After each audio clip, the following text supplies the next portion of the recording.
just finished a revision session at school going in the Easter holidays to try and work with some students and inspire them with some chemistry. I'm not sure if it was me or them who needed inspiring during the holiday time.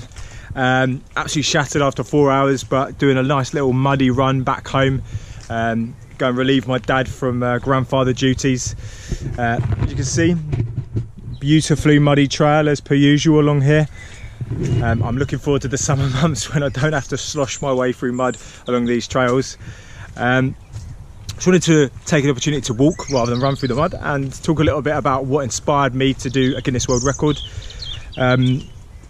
Firstly, the starting point is I wanted to do something this year that my late grandfather would be proud of. He was a big part of my life, and he passed away on January the 16th 2017. He inspired me to be the person I am, really. He encouraged me, and that gave me confidence to try new things, particularly in sport. And he thought I was mad with some of my running endeavours, but he nonetheless continued to encourage me as I sort of grew into an adult. Around the time that he passed away, I knew that I wanted to do something to mark his death and his passing, and to celebrate what he enabled me to do as an adult, which is to try new things and to challenge myself. So I took on something that would be quite a positive event. I wanted to run the London Marathon for the British Heart Foundation. So I chose the British Heart Foundation because he had a lot of heart conditions in his life, and they definitely extended his life, which meant that he could meet my son before he passed away. My son was born on the 30th of December, so he had a good couple of weeks with him to see him a few times, and that meant a lot to me. So the work that the British Heart Foundation did in extending his life means a lot to me. I wanted to pay them back. So I did a bit of searching, and I found that there was a Guinness World Record for the fastest marathon dressed as a love heart, and that was the one I chose. I felt it was quite apt considering the charity I wanted to go with.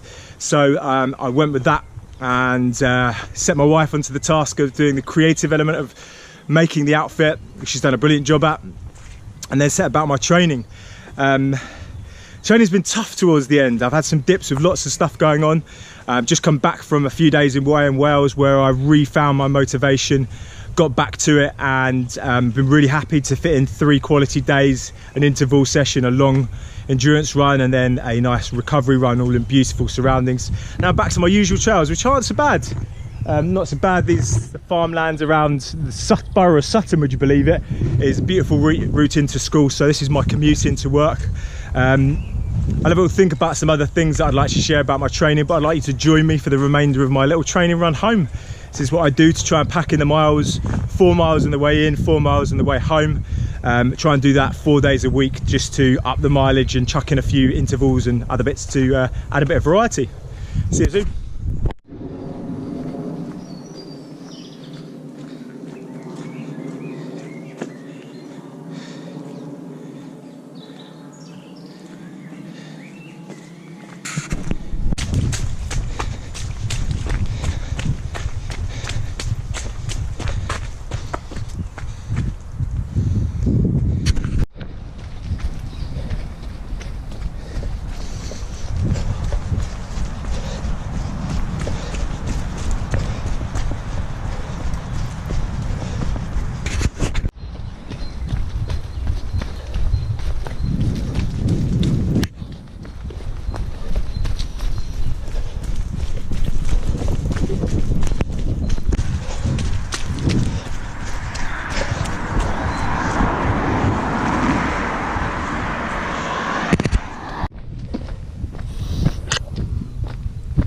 Get some nice sweet potato mash. Yeah. That concludes my run. I'll see you next time.